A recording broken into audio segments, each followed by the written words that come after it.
Muitos mistérios acontecem ao redor do mundo sem ter explicação. E isso intriga muitas pessoas. Eu mesmo fico doido para descobrir como que certas coisas aconteceram. E hoje eu vou contar 3 casos curiosos e bizarros que aconteceu no mundo e até hoje não tem explicação. E se você gosta desse tipo de conteúdo, já deixe o seu like, se inscreva no canal e ative as notificações para ficar por dentro do que rola nesse canal. E isso vai me ajudar muito. Então, sem mais enrolação, vamos para o vídeo. Navio Mare Celeste. Mare Celeste foi um famoso navio encontrado em 4 de dezembro de 1872, no Oceano Atlântico. Ele estava vazio e aparentemente abandonado. Faltava um bote salva-vidas e os tripulantes. Quando eles sumiram, o clima estava com uma temperatura boa e também a tripulação era formada por marinheiros experientes e habilidosos. O navio ele estava em ótimas condições para a viagem e ainda com velas levantadas, navegando em direção ao Estreito de Gibraltar. Ele estava no mar por mais de um mês e ainda tinha suprimentos para 6 meses. Os compartimentos de carga estavam praticamente intocados e os pertences da tripulação também estavam no navio. E essa tripulação nunca mais foi vista. E o seu desaparecimento é até hoje considerado um dos maiores mistérios de todos os tempos. E as teorias levantadas de por que essas pessoas sumiram foram por causa de maremotos, trombo de água, vapores de álcool, ataques de piratas, envolvimento até com extraterrestres e monstros marinhos, mas nenhuma dessas foi comprovada. Então, tudo começou no dia 7 de novembro de 1872, sob as ordens do capitão Benjamin Briggs, que ele levava com você cargas de barris de álcool. Ele saiu de Nova York com destino a Gênova, que fica na Itália. O capitão levava a sua mulher, a filha e mais 7 tripulantes, que eram um dinamarquês e mais 4 alemães e 2 americanos, sendo um cozinheiro. Capitão Briggs, antes de ir, ele teve um encontro com David Morrow, que é um capitão de navio chamado Dei Gratia, que faria o mesmo percurso que o Mare Celeste, só que alguns dias mais tarde.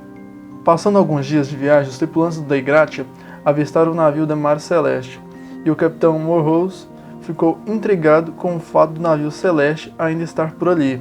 Então, ele resolveu apenas observar o navio por horas. Chegaram à conclusão que o navio realmente não tinha ninguém.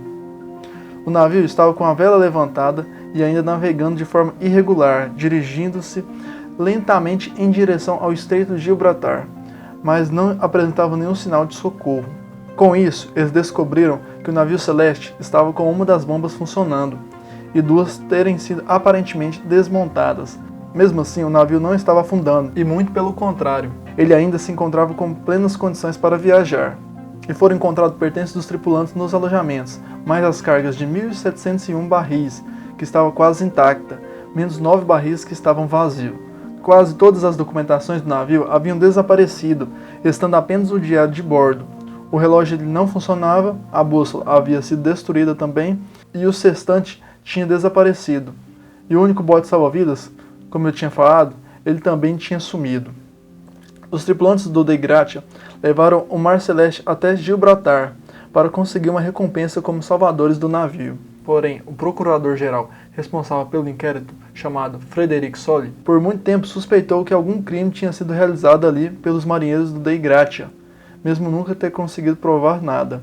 Depois de mais de 3 meses, sem encontrar fortes evidências de crime que ligassem o Dei Gratia ao Mare Celeste, o pagamento foi liberado, mas a tripulação recebeu somente 1/6 de $46.000 do seguro do navio e de sua carga. Isso mostra que o pessoal ainda desconfiava deles. Após o Mare Celeste ser recuperado, o navio foi usado por muitos anos, passando por vários donos, e em 1885 o Mare Celeste foi intencionalmente destruído ao se chocar na costa do Haiti, quando seu último dono tentou fraudar o seguro. E até hoje continua esse mistério de como essas pessoas do navio Celeste sumiram. O que você acha que aconteceu? Comente aí. Os cães suicidas da ponte Overtal. Os moradores de Milton, uma pequena cidade localizada a noroeste de Glasgow, na Escócia, estão tendo que lidar com uma situação muito triste. O suposto suicídio de muitos cães acontece sempre à luz do dia e no mesmo lugar, na ponte Overtal. Os animais de estimação, por alguma razão, sentem um impulso incontrolável de se atirar da ponte, que é uma estrutura de 15 metros de altura, e muitos morrem. Os suicídios teriam começado nos anos de 1950. Desde então, mais de 50 mortes foram registradas e entre 300 e 600 cachorros que teriam saltado. Um cão que se chama Bonnie, a dona dele explica um fato que aconteceu quando eles passaram na ponte. Ela fala, abre aspas, eu tive a certeza de que ela estava morta. Alguma coisa aconteceu com Bonnie. Assim que nos aproximamos da ponte, a princípio ela paralisou, mas depois foi possuída por uma energia estranha que a fez correr e pular do parapeito. É um milagre que Bonnie está viva. Fecha aspas. O que falam é que o local atribui explicações paranormais. Eles recorrem às fontes de lendas enraizadas no folclore de cultura escocesa e dizem que a ponte fica em um ponto chamado de Lugar Estreito, que segundo os celtas pagãos seria onde o céu e a terra se sobrepõem. E outras explicações apontam um viés mais espiritual, devido ao histórico de Overtal. Um homem de 32 anos jogou seu filho da ponte alegando que ele teria nascido possuído por uma entidade demoníaca. E essa criança ela morreu no dia seguinte no hospital. O homem tentou se matar 2 vezes, primeiro pulando da ponte e depois cortando os pulsos com uma faca. Ele foi declarado inocente por motivos de insanidade e internado no hospital psiquiátrico. E outra explicação, que é a mais aceita, é sobre um animal chamado Visions, que atrai os cachorros. Que em 2010, um psicólogo de comportamento de animais chamado David Sands, ele explica que os motivos dos cães pularem são por causa do cheiro dos Visions. Ele apontou que 7 a cada 10 cães ficam muito agitados com o odor deles. E por instinto, os cães correm para persegui-los. Como não diferenciam bem a altura da ponte, saltam sem saber as consequências. E apesar dos Visions não serem nativos da Grã-Bretanha, nem terem predadores naturais, eles têm se produzido em grandes números desde meados de 1950, que foi quando os pulos dos cachorros começaram. Mas essa explicação deixa várias perguntas sem resposta. Por exemplo, por que eles se jogam dali e não de outras pontes na região? Por que sempre do mesmo ponto exato? E por que muitos humanos, incluindo pesquisadores, afirmam perceber um sentimento estranho ali? E é tão louco essa ponte que colocaram até uma placa para que os donos não passam ali com seus cachorros. Muito esquisito, né? A epidemia de dança de 1518. Quem curte sair à noite pode até tentar se acabar em uma pista de dança até o amanhecer, mas provavelmente essas pessoas nunca alcançarão o nível dos habitantes da cidade francesa de Estrasburgo, que dançaram até a morte no século XVI.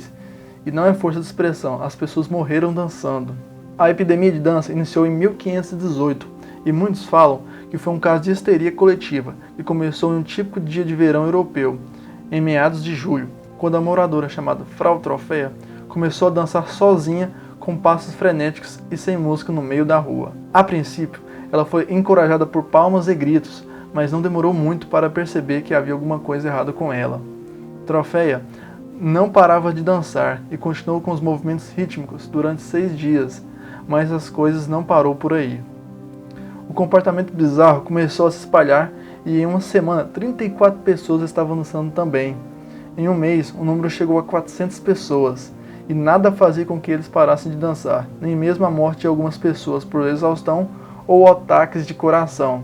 Um jornal da época informou que 15 pessoas chegaram à morte por dia. Muita gente, né?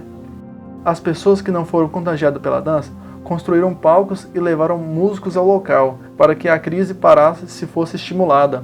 A ideia se mostrou uma tragédia e não deu certo. Aconteceu que mais pessoas se sentiam convidadas a se juntar aos dançarinos, aumentando a epidemia.